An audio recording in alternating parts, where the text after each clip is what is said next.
Culture Média. Philippe Vandel. Sans remonter jusqu'à Antenne 2, quels sont les liens entre l'ancien monde, comprenait la télévision et les journaux, et le nouveau monde, celui des réseaux sociaux? Que penser de l'expansion du streaming en France comme une nouvelle forme médiatique? Quelles sont les avancées, mais également les dérives de ce nouveau monde de communication et d'information? À l'occasion du Paris Games Week Festival, le plus grand festival consacré au digital et aux jeux vidéo en France, l'émission Culture Box et France 4 proposent un cours de rattrapage à ceux qui ne seraient pas tout à fait au point sur ces sujets grâce à une soirée spéciale qui aura lieu après-demain, jeudi. Émission Culture Box 100% autour des jeux vidéo, suivi d'un documentaire passionnant consacré à ce réseau social Twitch pour comprendre et pour prendre un peu d'avance et comprendre les enjeux posés par ce tout-puissant Twitch et décortiquer l'importance de cette communauté. Deux invités avec nous ce matin. Raphaël Yem, bonjour. Salut Philippe. Vous êtes journaliste, vous co-présentez avec Daphné Burki, qu'on salue, l'émission Culture Box Quel sur France plaisir. 4, notamment celle qui nous intéresse plus particulièrement, qui sera diffusée donc ce jeudi. Avec nous, Mathieu Puzzolu, bonjour. Bonjour. Vous avez co-réalisé avec Aurel Jacot le documentaire Twitch, merci pour le sub, qui sera diffusé donc ce même jeudi 3 novembre. Juste après Culture Box l'émission. Merci de m'avoir aidé, Raphaël. Yem, pour commencer, le point de départ de cette émission dédiée aux jeux vidéo. Comment c'est parti? Pourquoi? Vous savez, Culture Box, c'est la chaîne de la culture et donc de la pop culture. Et la rédaction de l'émission Culture Box et aussi la direction de la culture de France Télévisions, donc Michel Fils, Solestin-Gilles, avait très envie de célébrer le jeu vidéo, d'autant que la Paris Games Week reprend après 2 ans d'absence, et ça c'est un vrai événement, et on l'accompagne avec cette spéciale jeu vidéo, d'autant que le jeu vidéo c'est vraiment la croisée de tous les arts, c'est-à-dire qu'on est avec des arts graphiques. Forcément, dans l'émission spéciale jeudi, on recevra notamment un directeur artistique, un peintre qui a fait tout son jeu vidéo d'Ordogne à l'aquarelle, aussi des compositeurs musicaux, donc on aura de la performance sur scène, de la musique électro, mais aussi un violoncelliste, même de l'acting avec la première doubleuse de Lara Croft. Vous connaissez Lara Croft du jeu vidéo Bien Tomb sûr, Raider? évidemment. La voix française. Et je l'ai entendu avec sa voix, c'est incroyable. Parce que j'ai la chance de voir l'émission, elle raconte que quand elle se promène, parfois, elle va dans une boutique et elle dit bonjour, et les gens reconnaissent la voix de Lara Croft, dingue, alors qu'elle ne connaît pas son visage. À propos de visage, je souris parce que Raphaël Yem, c'est la première fois que je vous vois sans votre chapeau. C'est vrai? Et c'est à voir sur europe1.fr. J'ai la même tête mais sans chapeau. Bah oui, c'est le principe du chapeau. Alors, vous recevez dans l'émission plusieurs streamers dans les canapés de Culture Box, notamment Show H1. Alors, ça s'écrit C-H-O-W-H et un 1. C'est ça. C'est une des stars de Twitch et c'est un spécialiste du FPS. C'est un jeu vidéo de tir à la première personne. Pour aller vite, pour faire une illustration que vous ayez l'image, quoi. Voilà. Et il y a Caral aussi, créatrice de contenu sur YouTube. Mais là, on va entendre Show H1. Vous lui demandez en préambule comment il définit son métier de streamer lorsqu'il parle à des néophytes. On écoute sa réponse excellente. Pour décrire exactement ce qu'on fait, mais généralement les gens ne connaissent pas la plateforme de Twitch. Ils connaissent YouTube, mais ont du mal sur Twitch. Du coup, on leur dit, c'est comme YouTube, sauf que tu peux parler en direct avec la personne. C'est-à-dire que si quelqu'un, tu aimes bien le style de jeu, tu aimes bien ce qu'elle fait, tu aimerais découvrir un autre jeu, tu vas la voir, la personne, tu lui parles sur son chat, on appelle ça, et la personne va interagir directement avec toi. Et ce qui fait que l'interaction est beaucoup plus rapide que sur une vidéo YouTube où tu auras juste les commentaires comme base de réponse. Voilà, et là on comprend déjà mieux. Alors on va continuer dans l'explication de texte avec vous, Mathieu Puzzolu. Est-ce que vous pouvez nous expliquer le titre de votre documentaire qui va donc passer après-demain jeudi, Twitch, merci pour le sub, ça veut dire quoi? Merci pour le sub. Merci pour le sub, c'est la phrase par excellence que répète un streamer environ 40 à 50 fois par heure. C'est quoi le sub? Le sub, c'est l'abonnement que donne le viewer au streamer. Donc le viewer, c'est le spectateur. Sub, c'est subscribe. C'est un abonnement. S'abonner. C'est ça, un abonnement. Le sub, SUB, c'est ça. Oui, c'est un abonnement. C'est un abonnement. Ouais. C'est un abonnement qui va donner accès à quelques avantages sur la chaîne du streamer. Mais c'est surtout un moyen de marquer son soutien en fait, financier aux streamers qu'on suit. Alors dans votre documentaire, on remonte aux origines de Twitch et au tout début, ce que j'ai découvert, ce que j'ignorais complètement, je crois que c'est Samuel Etienne qui raconte ça, en 2007, l'ancêtre de Twitch s'appelait Justin TV et c'était pas du tout une plateforme qui était dédiée aux gamers. Racontez-nous. Non, c'était une plateforme en fait fondée par Justin Kan et Emmett Shear. Et en fait, c'était une plateforme qui suivait Justin Kan 24 heures sur 24 à l'aide d'une petite caméra qu'il avait sur sa casquette. Et en fait, il filmait 24 heures sur 24 sa vie. C'était une espèce de télé-réalité, quoi. C'était une espèce de télé-réalité, oui, tout à fait. Quel intérêt? L'intérêt, j'aurais du mal à vous le dire là, comme ça. L'intérêt est avéré, parce que tout le monde se pose la question quel intérêt, sauf qu'on se rend compte que, en dépit même de ce que lui-même avait prédit, beaucoup de gens regardent et sub et s'abonnent. Mais en fait, au début, c'était très centré sur lui-même. Ouais. Et en fait, plus ça a été diffusé, en fait, plus les gens ont voulu faire comme lui. Et en fait, les gens ont voulu participer à Justin TV et devenir aussi streamer comme lui, et c'est comme ça que ça a débuté. Mais alors, comment ça devient une plateforme de jeux vidéo? Parce que ça change de nom, ça s'appelle plus Justin TV, ça s'appelle Twitch. Alors, en fait, le jeu vidéo a commencé, justement, plein de gens ont commencé à vouloir streamer, et en fait, petit à petit, des gens ont commencé à filmer leurs parties, à diffuser leurs parties en ligne. Et petit à petit, ça a pris le pas sur en fait l'espèce de télé-réalité qu'on connaissait en 2007. Ouais. Et c'est devenu en fait l'activité principale de Justin TV, c'était le jeu vidéo. Et par la suite, c'est devenu Twitch. On va entendre une streameuse, elle s'appelle Maudie, elle a interviewé dans votre film, elle explique que ce qu'elle trouve bien dans Twitch, c'est ce qu'on pourrait appeler l'éducation populaire. On l'écoute.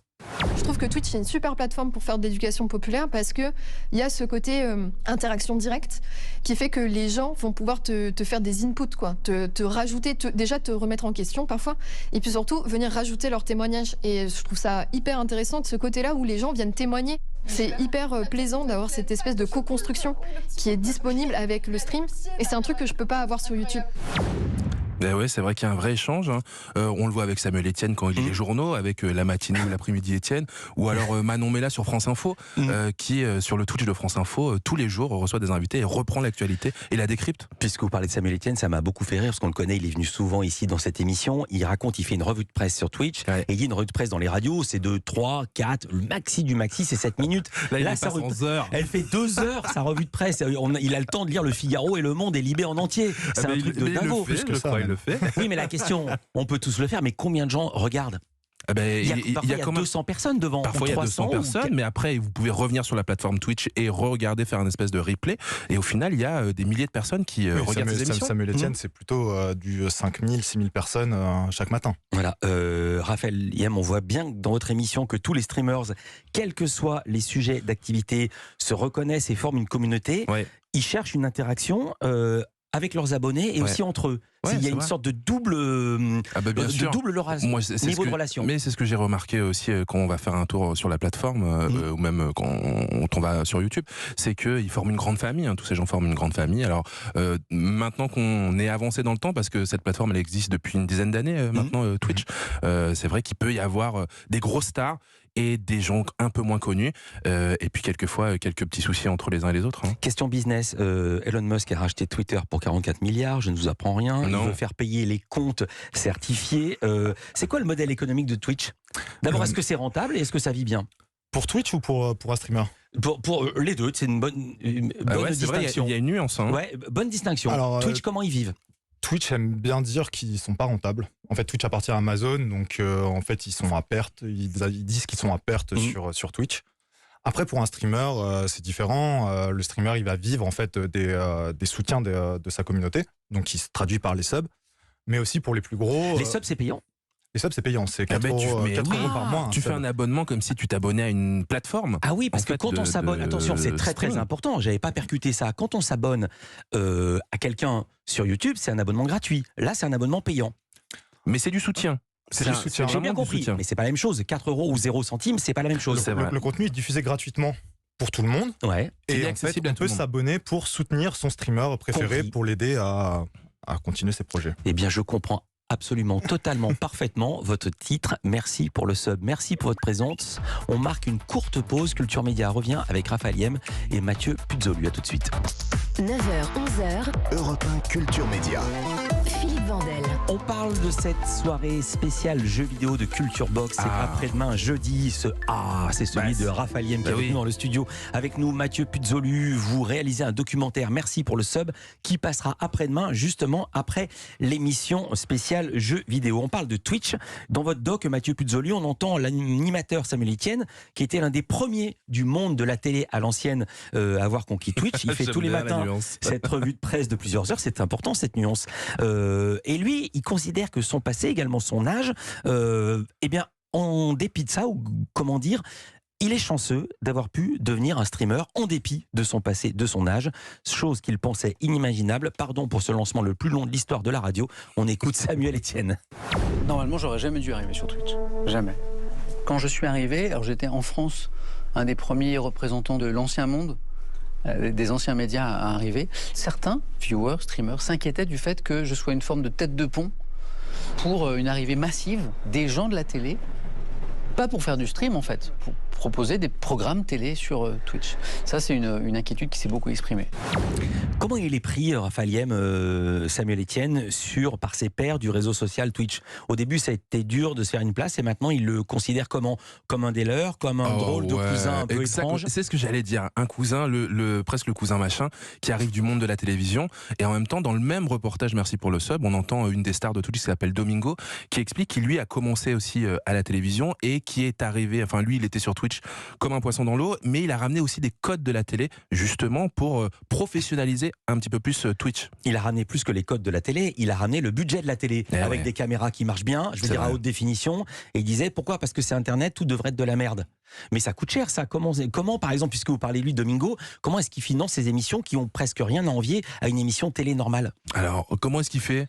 Eh ben, tout d'abord parler. J'adore, c'est Raphaël qui interviewe Bruno Puzzolio à ma place. Ouais. Mais lui, pour le coup, Mathieu, il a rencontré Domingo pour son reportage.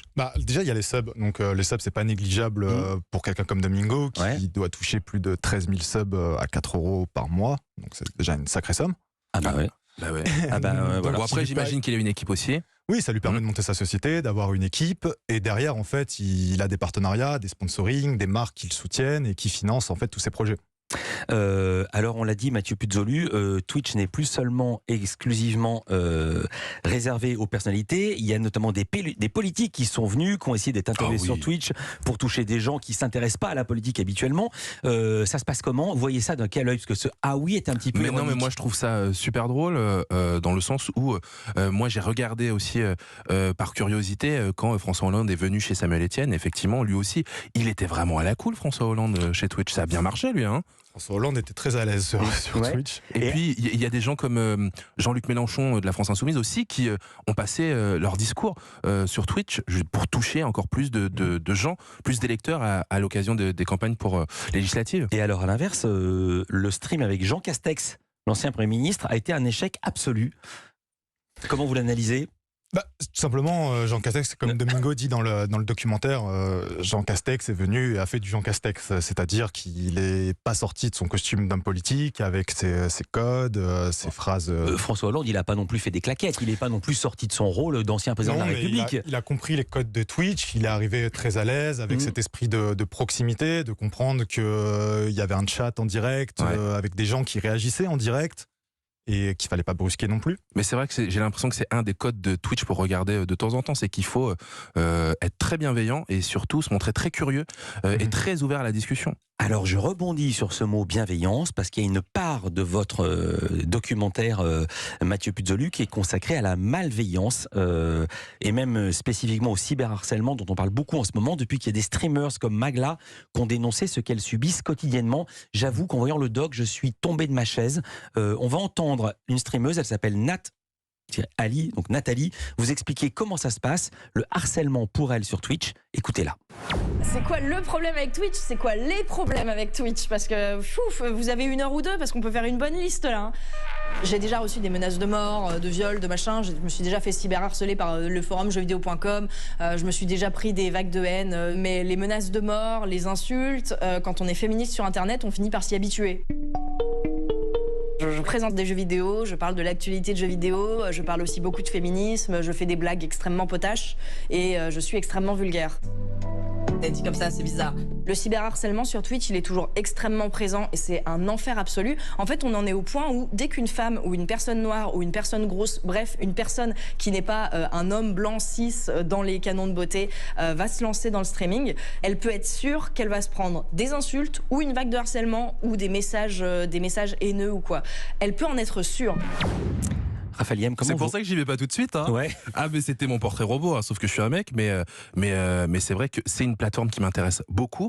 Mais j'ai aussi, je sais pas si je suis assez solide, justement pour pouvoir supporter ce rapport que j'allais vous demander ça avec les viewers. Raphaël Yem, Nathalie a l'air de même pas se battre contre le cyberharcèlement, menaces de viol, menaces de mort. C'est ça qui me glace le sang quand j'ai maté le reportage, c'est quand elle dit on s'habitue. Ouais, elle considère que ça fait partie de Twitch. Nathalie, c'est une personne très engagée quand même sur ces questions-là.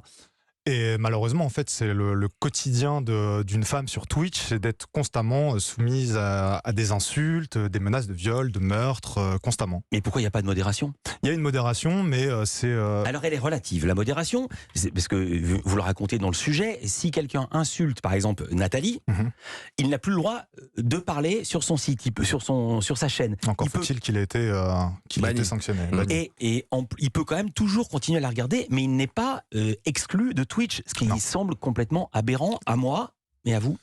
Non, effectivement, c'est pas normal. Et en fait, quelqu'un qui se fait bannir d'une chaîne, effectivement, peut revenir sur d'autres chaînes. Et puis surtout, même en fait, vous pouvez bannir quelqu'un d'une chaîne, il peut se recréer un compte et revenir autant de fois qu'il le voudra. Et puis c'est la même chose sur tous les réseaux sociaux. Vous êtes sur Twitter aussi comme moi. Largement le cadre de Twitch. Philippe, c'est la même chose.